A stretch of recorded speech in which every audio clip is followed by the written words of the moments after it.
Hello friends of office blog. ഇന്ന് നമുക്കൊരു healthy salad ഉണ്ടാക്കാം. വെള്ളക്കടല സാലഡാണ് ഉണ്ടാക്കുന്നത്.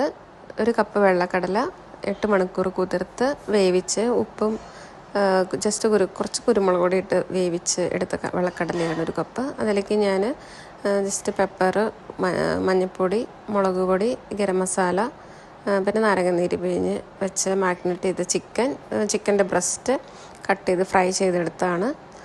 പിന്നെ ഒരു സ്പൂൺ നാരങ്ങ നീര്, സവാള അരിഞ്ഞത് ഒരു ഹാഫ് സവാള മതിയാവും, പിന്നെ കുക്കുംബർ ചെറുതായിട്ട് അരിഞ്ഞത്, ക്യാരറ്റ്, ഒരു സ്പൂൺ ഒലീവ് ഓയിലും ഞാൻ ഒഴിച്ചിട്ടുണ്ട്, പിന്നെ ആവശ്യത്തിന് പെപ്പർ. ഇത് നല്ലൊരു പ്രോട്ടീൻ റിച്ച് ആയിട്ടുള്ളൊരു നല്ല ടേസ്റ്റി ആയിട്ടുള്ളൊരു സാലഡാണ്. ഞങ്ങൾ മിക്കപ്പോഴും ഇത് വീട്ടിൽ കഴിക്കാറുള്ളതാണ്. എല്ലാവരും ഇത് ട്രൈ ചെയ്യണം. ഡിന്നറിനൊക്കെ ഇത് മാത്രം മതി കഴിക്കാൻ കേട്ടോ. പിന്നെ പെപ്പർ, ഉപ്പ്, ആവശ്യത്തിന് ഉപ്പ് ആഡ് ചെയ്യുക. പിന്നെ അങ്ങനെ നമ്മുടെ ഗ്രീൻ പീസ് സാലഡ് റെഡി ആയിട്ടുണ്ട്. ഭയങ്കര സിമ്പിളാണ്. ഇതെല്ലാം കൂടെ ജസ്റ്റ് ഒന്ന് മിക്സ് ചെയ്യുക.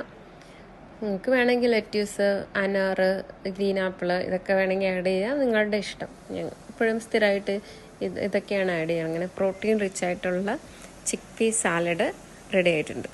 Thank you so much.